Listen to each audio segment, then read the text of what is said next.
How are we going, everybody? I've just planted another couple of raised beds here because we finished from the last cycle. I left one lettuce plant in here. This is the chili plant that we planted here early in the season, way early in the season, and it's still taking forever to grow there. The tomato that we had along with it has actually died. Just saw it's got a ring on here still from the little stake we had. So that now will start producing for us, but you'll notice here is I've planted lettuce. Now they're wilted already.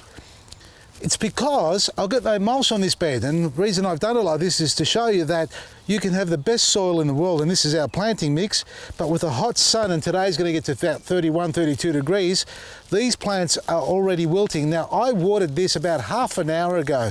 That's how long it's been, not longer than that. You can see this side here, look how dry it is. It's a little bit moist underneath, but it's heating up, so that's pretty dry.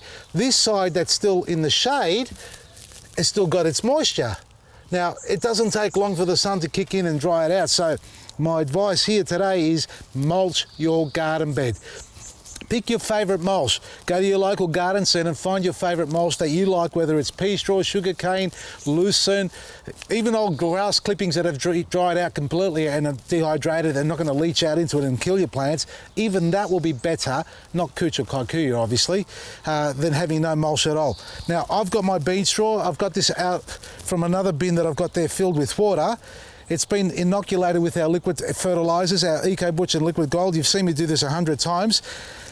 And when it comes to mulching, and if you're preparing a bed there, always put your mulch down first before you put your seedlings. You know why? Because it is almost impossible to try and get the mulch around these little, and these are leeks that I had left over from a punnet that I didn't plant out. I've got to sit here and carefully spread the mulch out without suffocating the seedlings or squashing them.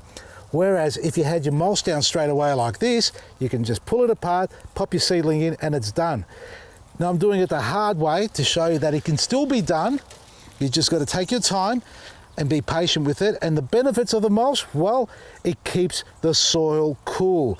It's like a blanket, keeping it cool from the hot sun and keeping it warm if it gets too cold at night or even during the daytime. And these little seedlings need every little bit of protection they can get, especially when the soil dries out. And you know what happens to the soil when it dries out? It becomes dirt. All the life in the soil, all the good bacteria and microbes and fungi that we talk about all the time will die off because they cannot take the heat to that extent, especially when it dries out. So the mulch is vital for the life of your soil, which in return will keep the life in your plants vibrant. And that's what you want. So if you haven't got your mulch down and you've got plants in the garden, you can water deep watering once a week, like I know a lot of you gardeners do that, deep watering, but drying up the soil is not a good thing long term. So a little bit of mulch like this will go a long way. A 2 to 3 centimetre thick layer of mulch is all you need. It will make the world of difference, keep the soil cool and moist, and your plants is not struggling at the end of the day, because that's what you don't want them to go through. Because if they struggle, they'll get disease, they'll get attacked, and at the end of the day, it all goes to waste. So you save on water as well. So mulch your garden today, look after your garden, and don't worry if it's going to rain in a couple of days, or if it's raining today as you're watching this, because the day becomes sunny again, they're going to go through stress, and you don't want your plants stressing out like that. Check out our website, vasilisgarden.com, for everything you need every day at discounted prices. From me, Vasily, Maresi.